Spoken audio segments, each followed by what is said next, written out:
우리 성도 여러분, 사복음서에 보면 예수님께서는 그러니까 종려주일에 이제 예루살렘 성으로 어린 나귀를 타고 입성을 하셨죠. 그리고 나서 바로 다음 날 뭘 하시냐면 이 성전이 타락해서 막 거기에서 장사치들이 막 재물과 또 그런 것들 돈을 바꾸고 이런 상인들이 막 있자 거기에 채찍을 들고 가셔서 그 채찍으로 그 시장을 다 엎어버리시는, 그러니까 성전 정화를 하시는 일들을 첫 번째 이 월요일 날 행하십니다. 그리고 또 하나의 사건이 있는 것이 무엇이냐면 예수님이 또 길을 가시다 시장하셔서 무화과 나무를 발견하는데 무화과 나무에 열매가 없는 거예요. 그러니까 그 무화과 나무를 저주하시면서 그 무화과 나무가 시들어버리는 그런 일들을 또 행하십니다. 그러니까 잎사귀만 무성하고 열매가 없는, 즉 형식과 말과 행위는 많지만 예수님이 원하시는 참 믿음이 없는 어떤 유대인들, 또 기존의 어떤 율법의 행위를 강조했던 그 기존의 신앙을 굉장히 그 무화과 나무를 통해 강렬하게 비판하시고, 그리고 또 오늘 우리의 교회도 그런 의무감이나 이런 것들만 남아서는 또 그런 무화과 나무와도 같이 될 수 있음을 경고하시는 말씀이라고도 볼 수 있습니다. 그래서 즉 오늘 고난주간의 월요일은 성전을 정화하시고 또 열매 없는 무화과 나무를 징계하셨던 그 예수님의 모습을 오늘 기억하시면서 또 오늘 우리에게 해당되는 이 요한복음 본문의 말씀의 은혜를 우리가 또 함께 나누도록 사실 오늘의 본문은 상당히 깁니다. 그러나 이 장면은 예수님께서 이 당시 유대 지방 로마 총독인 본디오 빌라도에게 1차 신문을 당하시고 또 채찍질을 당하고 그 다음에 또 불려와서 2차로 신문을 당하고 결국에 십자가 사형을 언도받으시는 그런 장면으로 오늘 본문이 길게 잡혀져 있는 이유가 거기에 있습니다. 그러니까 본디오 빌라도 총독에게 신문을 받고 십자가형이 확정되기까지의 본문이 오늘 18장 28절에서부터 19장 16절까지 굉장히 좀 긴 본문이라고 할 수 있습니다. 저는 항상 이 본문을 읽으면서 질문이 하나 드는 것이 여기에 등장하는 인물 때문에 그렇거든요. 우리는 왜 이렇게 본디오 빌라도를 비난하고 욕할 수밖에 없는가, 그렇죠? 그걸 뭘로 알 수 있어요? 우리가 매일 새벽 예배에 와도 사도신경으로 시작하는데 사도신경에 항상 사도신경을 고백하다 보면 누가 등장하냐면 이 본디오 빌라도 총독이 등장하고 매번 우리가 고백할 때마다 이 사람이 항상 비난과 욕을 먹기 마련이지요. 그러니까 저는 이 본문들을 읽으면서 이 본디오 빌라도에게 우리가 왜 이렇게 잔인한가라는 질문을 했어요. 그러니까 계속 이 사람은 그냥 욕을 먹는 거예요. 가룟 유다도 있는데도 뭐 본디오 빌라도가 욕을 먹는 거예요. 그래서 우리는 이 본디오 빌라도라는 인물을 좀 오늘 묵상을 나누면서 알아볼 필요가 있습니다. 이 본디오 빌라도, 그러니까 이게 원래 이 이탈리아 이름 또 영어 이름으로는 폰티우스 필라투스라는 총독입니다. 그러니까 이걸 이제 아람어 음역대나 이 히브리 음역대로 하니까 본디오 빌라도, 헬라어 음역대로니까 본디오 빌라도라는 이름이 된 거죠. 일단 다른 이스라엘의 역사 기록의 부분들에서 찾아볼 수 있는 건 이 유명한 이 유대인 출신 로마 정치가이자 역사가였던 요세푸스의 기록을 보면 또 살짝 이 본디오 빌라도에 대해서 우리가 알아볼 수 있는데요. 그의 기록에 따르면 그렇습니다. 이 본디오 빌라도가 초대 이 유대 지방의 총독이었는데 그는 성격이 잔인하고 가혹해서 횡포를 굉장히 휘둘렀던 그런 총독으로 알려져 있고, 또 법적인 심판, 또 반역자들은 법적인 심판 없이 법적인 판결 없이 바로 즉각적으로 사형에 처했던 굉장히 그런 인물로 또 기록하고 있습니다. 특별히 누가복음 13장 1절에 보면요 이런 말씀이 있어요. 제가 한번 읽어볼게요. 그때 마침 두어 사람이 와서 빌라도가 어떤 갈릴리 사람들의 피를 그들의 제물에 섞은 일로 예수께 아뢰니 라고 되어 있습니다. 이 말씀을 보면 빌라도가 희생제사를 드리는 사람들을 왜 죽였는지에 대해 정확한 원인은 나와 있지는 않습니다. 딱 이 한 절로 되어 있거든요. 다만 우리가 추측할 수 있는 건 당시 이 갈릴리라는 지방, 그러니까 예수님 나사렛, 갈릴리, 그 지방이 어떤 지방이었냐면 이스라엘 전 지방에서도 로마에 대해 가장 강렬하게 저항하고 가장 강렬하게 폭동이 많이 일어났던 지역이 바로 이 갈릴리, 예수님이 활동하던 갈릴리 나사렛 지역이었다라는 것을 알 수 있어요. 그러니까 이 요세푸스의 기록에 의하면 그곳에서만 12번의 폭동이 더 일어났다고 하니까 굉장히 이 로마로서는 요주하고 또 지켜보고 있는 장소라고 할 수 있고요. 또 그곳에 로마의 총독인 본디오 빌라도도 이 갈릴리, 이 나사렛 지방에 대해 별로 감정이 좋지 않았을 것이다 라는 것들을 우리가 예측해 볼 수 있습니다. 그 중에 가장 유명한 예가 예수님이 태어나실 즈음에 이 갈릴리 지방, 이 나사렛 지방의 민중 지도자였던 유다라는 사람이 일으킨 이 반란입니다. 이 사람이 어떤 운동을 일으키냐면 더 이상 우리가 로마에 세금을 내지 말자 그러면서 세금 납부 거부 운동을 일으키는데 이거를 그냥 일으키는 게 아니라 굉장히 격렬하게 일으키게 되는 거죠. 이 운동이 점점 발전하다 보니까 이제 이 운동을 시작으로 어떤 사람들이 모이게 되었냐면 우리가 격렬하게 폭력적으로 저항을 우리도 무기를 사용하고 또 우리도 폭력적으로 저항해서 저 로마에서 우리나라를 독립시키자라고 하는 어떤 폭력 독립당인 젤롯당이 또 여기에서부터 출발하기도 한 사건이기도 합니다. 아무튼 오늘 그 제가 방금 읽어드렸던 그 누가복음의 말씀에서 나왔던 갈릴리 사람들이 그 젤롯당 사람들인지 아니면 그 일들에 연관된 사람인지는 잘 모르겠으나 아무튼 이 빌라도 총독이 그 갈릴리 사람들을 죽였다. 그들의 피를 제물에 섞었다. 그러니까 그들이 예배드리는 제사 드리는 그 곳에 가서 그들을 죽이고 그 제물에 그들의 피가 섞이게 했다라고 하는 것은 이제 이러한 어떤 전 이해를 가지면 또 이해가 되는 장면이기도 한 거죠. 그런데 물론 이 이스라엘 백성들 독립을 하기 위해 무장투쟁했던 것들도 그렇습니다만 이 빌라도 총독도 굉장히 잔혹하고 잔인한 사람이었던 것 같아요. 왜냐면 현대 우리 시대에도 아무리 독재 정권도 교회를 함부로 들어오지는 못하였습니다. 그렇죠? 그런데 오늘 그 말씀에 이 누가복음 말씀에 보면 빌라도가 어디를 들어가는 거냐면 아무리 자신들이 지배하는 나라라고 할지라도 그들이 제사 드리는 성전으로 쳐들어가는 거예요. 그리고 거기에서 제사를 드리는 사람들을 죽인 거죠. 학살한 거죠. 그리고 그 피가 제물의 피와 섞이게 하였다라는 것들이 그런 것들을 의미하는 겁니다. 그러니까 이 빌라도라는 총독이 굉장히 폭정하고 또 굉장히 잔인했다라는 것들은 어느 정도 수긍이 되는 거다. 무자비에게 학살했을 것이다. 성전까지 들어가서 반역자들을 반란군을 처단했을 것이다. 식민 독립군들을 굉장히 잔인하게 처단했을 것이다 라고 이야기하는 것들이 많은 학자들의 이야기이기도 합니다. 그런데 또 이런 요세푸스나 누가복음의 이야기와 다르게 또 오늘 요한복음에 등장하는 이 본디오 빌라도의 모습은 또 굉장히 사뭇 다릅니다. 다르게 표현돼요. 성경 여러 곳에서 총독 본디오 빌라도가 예수님에게 죄를 찾을 수 없다 그러면서 손을 몇 번이나 씻고 또 이 예수님이 죄가 없다 하여 공정하게 판단하고 예수님을 도와주려고 시도하는 이 본디오 빌라도의 모습을 또 우리는 어렵지 않게 찾아볼 수 있습니다. 오늘 본문에도 예수님을 1차로 신문한 빌라도가 이 예수님에게는 아무런 죄도 찾지 못하겠다고 하는 장면이 오늘 본문의 18장 38절에 나오거든요. 제가 한번 읽어볼게요. 빌라도가 이르되 진리가 무엇이냐 하더라. 이 말을 하고 다시 유대인들에게 나가서 이르되 나는 그에게서 아무 죄도 찾지 못하였노라. 아멘. 또한 이제 예수님을 채찍질하고 나서 다시 불러가지고 2차로 신문을 하는데 빌라도는 계속해서 이 예수님에게 말할 기회, 소명할 기회를 주고 또 예수님이 죄가 없으므로 이 예수님을 풀어주려는 노력들을 계속해서 하고 있음을 보여줘요. 그 부분이 19장 9절에서 11절의 말씀인데 이것도 제가 한번 읽어볼게요. 다시 관정에 들어가서 예수께 말하되 너는 어디로부터냐 하되 예수께서 대답하여 주지 아니하시는지라. 빌라도가 이르되 내게 말하지 아니하느냐? 내가 너를 놓을 권한도 있고 십자가에 못 박을 권한도 있는 줄 알지 못하느냐? 예수께서 대답하시되 위에서 주지 아니하였더라면 나를 해할 권한이 없었으리니 그러므로 나를 내게 넘겨준 자의 죄는 더 크다 하시니라. 아멘. 그렇죠.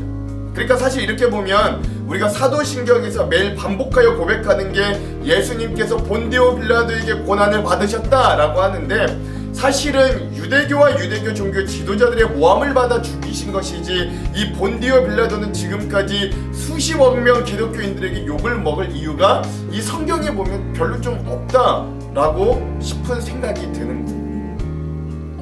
그런데 우리가요, 간과해서는 안 될 부분들이 있습니다. 오늘 본문들에서 간과해서는 안 될 부분들이 있는 거예요. 왜 이렇게 본디오 빌라도라는 이름이 사도신경에까지 나오게 되었는가? 오늘 본문에 보면 나와 있는데, 먼저 18장 31절의 말씀입니다. 제가 한번 읽어볼게요.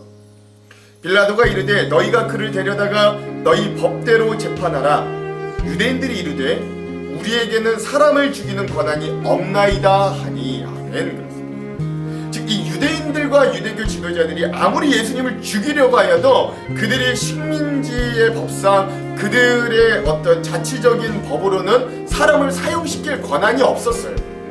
그러니까 결국 예수님의 사형의 승인, 최종 권리와 책임이 누구에게 있는가? 그렇죠. 이 지배국 로마의 총독이었던 이 본디오 빌라도에게 그 권한과 최종 책임이 있었음을 우리가 먼저 기억해요. 둘째로 더 중요한 이유가 있는데 그것이 19장 12절에 등장합니다. 이 말씀도 제가 한번 읽어볼게요.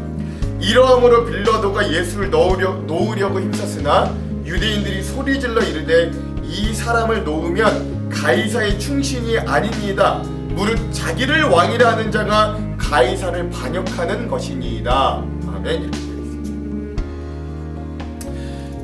여기 12절에서도 19장 12절에서도 등장하는 것처럼 이 본디오 빌라도가 예수님을 놓아주려고 무던히 노력했던 거예요. 무죄 석방시키려고 무던히 노력했어요. 그런데 어떤 말에 무너지냐면 이 유대인들이 예수님께서 자신을 유대의 왕 또는 예수님께서 자신을 그냥 왕이라고 하셨거든요. 그 말을 꼬투리 잡아서 이야기하는 겁니다. 그렇죠? 유대인들이 자신들의 입으로 뭐라고 이야기하냐면, 아니 지금 황제 왕은 지금 우리를 다스리는 로마의 가이샤 황제밖에 없는 건데, 만약에 저 예수가 자기를 왕이라고 시인하는데도 저 사람을 처벌하지 않으면 너는 같이 반역죄다. 저 우리의 왕, 저 로마의 황제 가이샤를 반역하는 것밖에 되지 않는 거 아니냐 라면서 이 본디오 빌라도를 협박하는 거, 오히려 압박하는 거죠. 그리고 결국 이 말에 본디오 빌라도도 승복하고 예수님을 십자가로 못 박도록 넘겨주게 됩니다. 이게 오늘 말씀의 마지막 결론이에요. 그러니까 사실 이 본문의 본질은 세상의 힘으로 대변되는 가장 끝판왕 이 로마의 황제 가이샤의 권력이 온 우주의 왕이신 예수님께 사형을 내리는 장면이라고 할 수 있는 겁니다. 재밌죠? 성경 구도가 재밌어요. 우리 지난 시간에도 봤죠? 이 대제사장 안나스 앞에 진짜 대제사장 안나스가 있었지만 누가 누구를 신문해요? 가짜가 진짜를 신문해요. 오늘도 마찬가지입니다.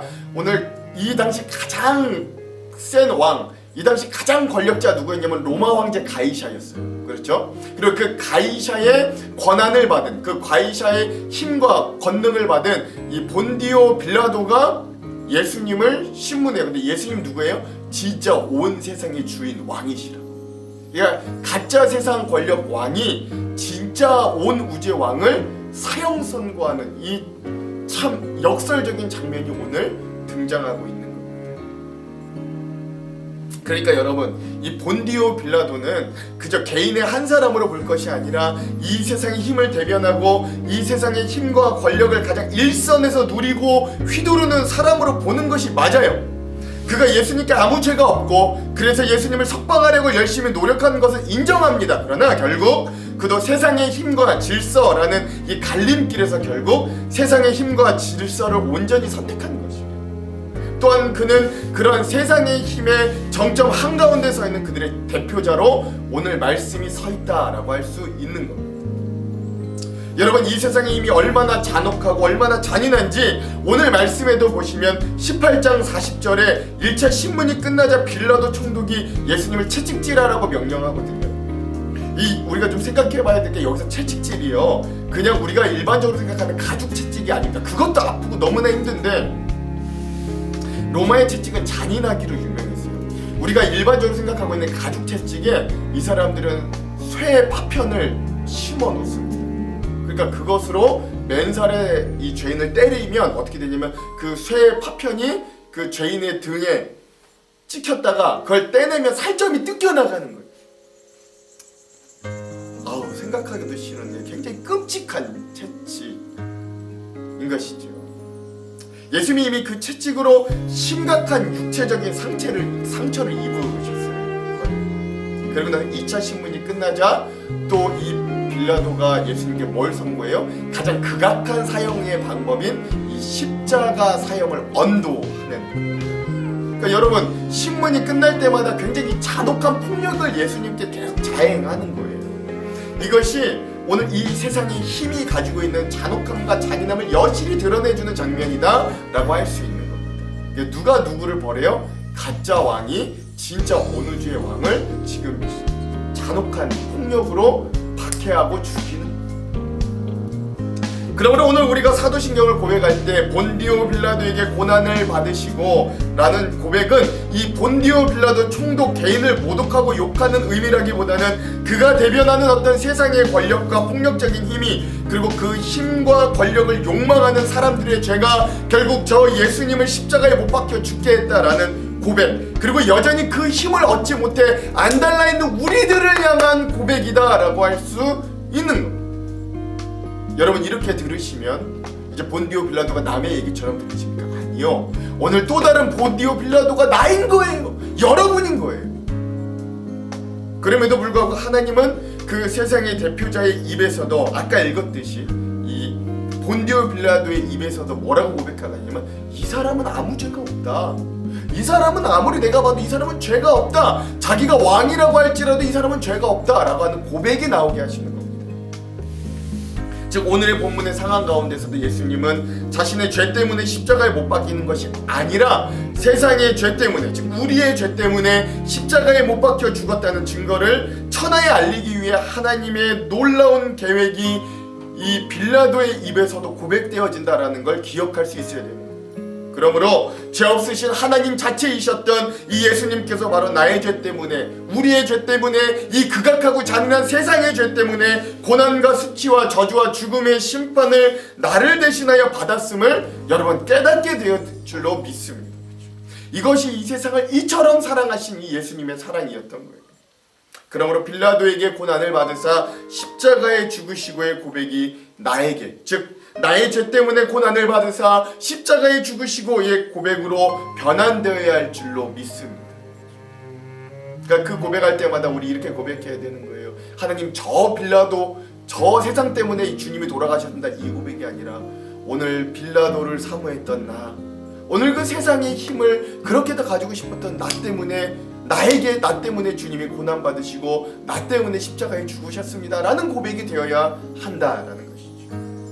이와 같이 예수님의 전체 생애는 죄 없으신 분이 나의 죄를 감당하기 위하여 본디오 빌라도라고 대표되는 이 세상의 힘과 우리 모두의 죄로부터 고난과 핍박을 당하시고 십자가의 죽음을 당하시는 생애나 마찬가지였습니다.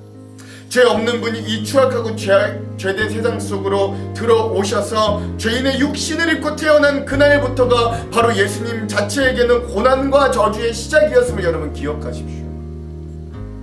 그래서 이 세상에 내려오자마자 아직 그가 예수님이 태어나시기도 전에 세상은 그를 죽이려고 온 유대 2살 이하 영아들을 죽이는 대학살을 일으켰고 그 학살의 핍박을 피하려고 예수님과 또 요셉과 마리아가 유리하여야 했고, 또 태어날 장소가 없어 짐승들의 마구간에서 태어나셔야만 했던 그 주님의 모습을 기억하시기 바랍니다.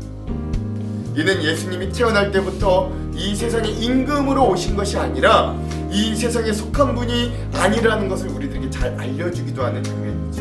오늘 본문 18장 36절에서 이 예수님이 1차 신문 때 이 본디오 빌라도에게 했던 이 변론에서도 우리가 그것들을 잘 알 수 있습니다. 제가 36절의 말씀도 한번 읽어볼게요. 예수께서 대답하시되 내 나라는 이 세상에 속한 것이 아니니라. 만일 내 나라가 이 세상에 속한 것이었다면 내 종들이 싸워 나로 유대인들에게 넘겨지지 않게 하였으리라. 이제 내 나라는 여기에 속한 것이 아니니라. 아멘. 내 나라는 이 세상에 속한 것이 아니다. 그래서 예수님은 자신의 30여 년의 공생의 인생을 한마디로 인자는 머리 둘 곳 없다라고 요약함으로 자신은 이 세상에 속한 자가 아님을 증명하십니다. 그리고 세상은 자신에게 속하지 않은 이 예수님을 영접하지도 아니하였고 오히려 예수님을 대적하여 결국 십자가에 못 박은 것이죠.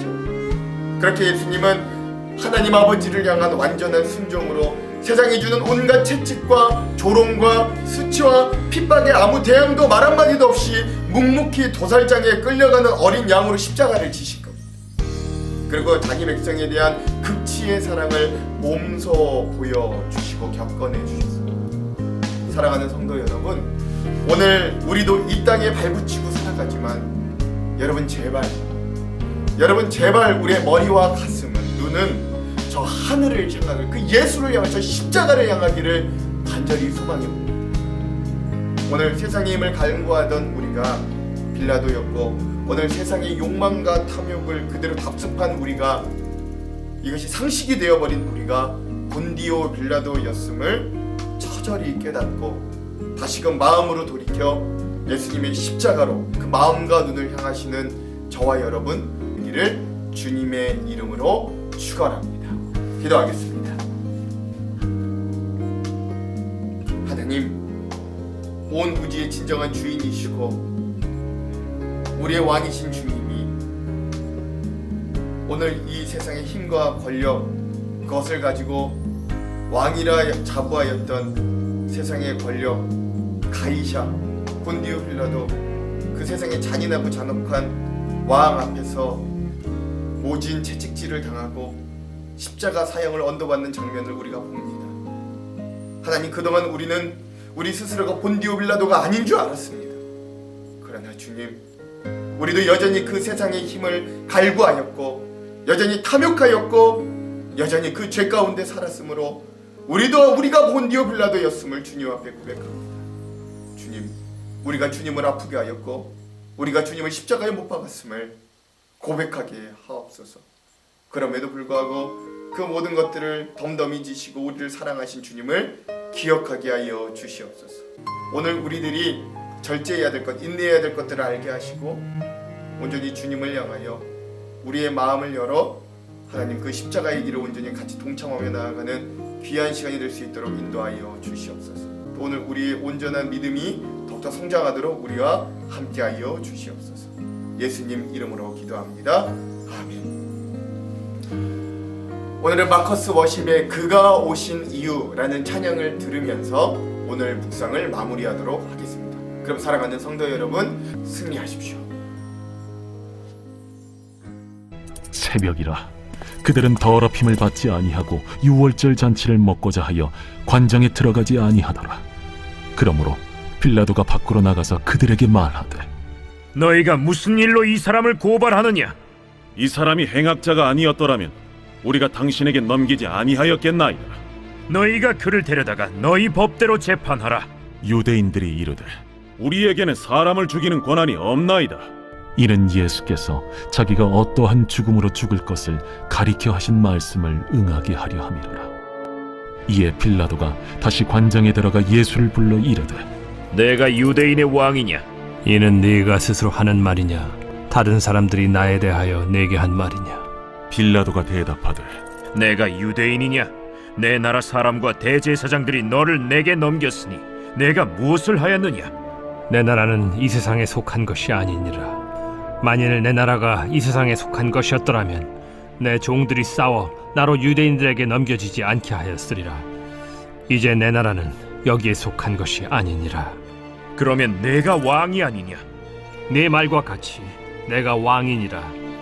내가 이를 위하여 태어났으며 이를 위하여 세상에 왔나니 곧 진리에 대하여 증언하려 함이로라. 무릇 진리에 속한 자는 내 음성을 듣느니라. 진리가 무엇이냐? 이 말을 하고 다시 유대인들에게 나가서 이르되, 나는 그에게서 아무 죄도 찾지 못하였노라. 유월절이면 내가 너희에게 한 사람을 놓아주는 전례가 있으니 그러면 너희는 내가 유대인의 왕을 너희에게 놓아주기를 원하느냐? 그들이 또 소리질러 이르되 이 사람이 아니라 바라바라. 바라바는 강도였더라. 제19장. 이에 빌라도가 예수를 데려다가 채찍질하더라. 군인들이 가시나무로 관을 엮어 그의 머리에 씌우고 차색옷을 입히고 앞에 가서 이르되 유대인의 왕이여, 평안할지어다. 하며 손으로 때리더라. 빌라도가 다시 밖에 나가 말하되 보라, 이 사람을 데리고 너희에게 나오나니 이는 내가 그에게서 아무 죄도 찾지 못한 것을 너희로 알게 하려 함이로라. 이에 예수께서 가시관을 쓰고 자색옷을 입고 나오시니 빌라도가 그들에게 말하되 보라, 이 사람이로다. 대제사장들과 아랫사람들이 예수를 보고 소리질러 이르되 십자가에 못 박으소서! 십자가에 못 박으소서! 너희가 친히 데려다가 십자가에 못 박으라. 나는 그에게서 죄를 찾지 못하였노라. 유대인들이 대답하되 우리에게 법이 있으니 그 법대로 하면 그가 당연히 죽을 것은 그가 자기를 하나님의 아들이라 함이니이다. 빌라도가 이 말을 듣고 더욱 두려워하여 다시 관장에 들어가서 예수께 말하되 너는 어디로부터냐? 예수께서 대답하여 주지 아니하시는지라. 내게 말하지 아니하느냐? 내가 너를 놓을 고난도 있고 십자가에 못 박을 고난도 있는 줄 알지 못하느냐? 위에서 주지 아니하셨더라면 나를 해야 할 권한이 없었으리니 그러므로 나를 네게 넘겨준 자의 죄는 더 크다. 이러함으로 빌라도가 예수를 놓으려고 힘썼으나 유대인들이 소리질러 이르되 이 사람을 놓으면 가이사의 충신이 아니니이다. 무릇 자기를 왕이라 하는 자는 가이사를 반역하는 것이니이다. 빌라도가 이 말을 듣고 예수를 끌고 나가서 돌을 깐 뜰 히브리 말로 가바다에 있는 재판석에 앉아있더라. 이날은 유월절의 준비일이요 때는 제6시라. 빌라도가 유대인들에게 이르되 보라, 너희 왕이로다. 그들이 소리 지르되 그를 십자가에 못 박히소서. 그를 십자가에 못 박게 하소서. 내가 너희 왕을 십자가에 못 박으랴. 가이사 외에는 우리에게 왕이 없나이다. 이에 예수를 십자가에 못 박도록 그들에게 넘겨주니라.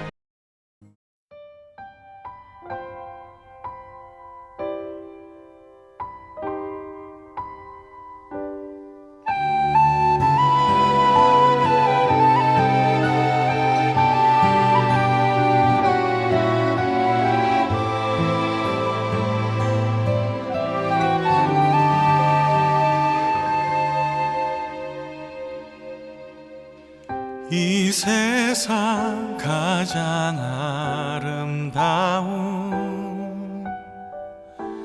순종의 눈물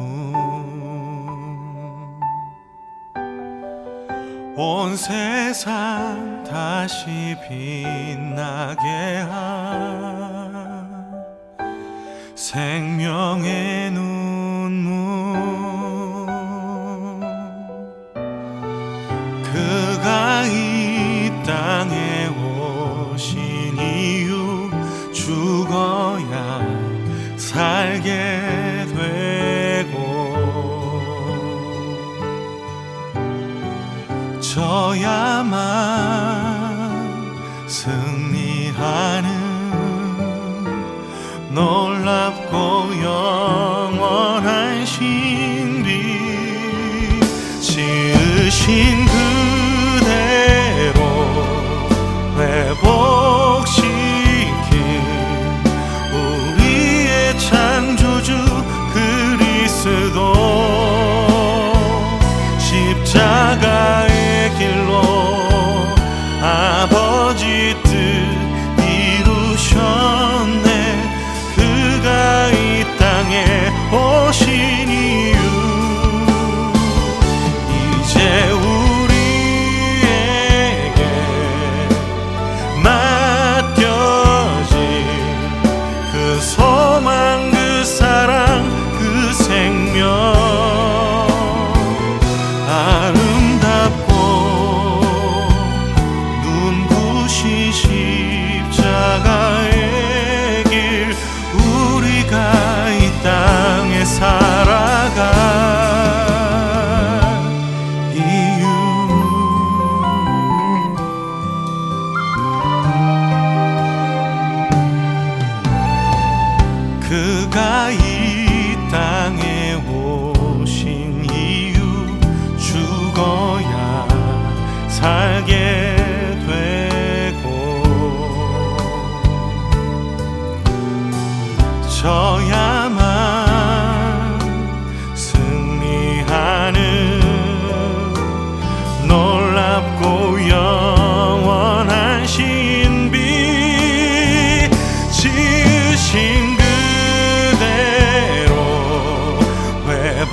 아버지 뜻 이루셨네. 그가 이 땅에 오신 이유 이제 우리에게 맡겨진 그 소망, 그 사랑, 그 생명, 아름답고 눈부신 십자가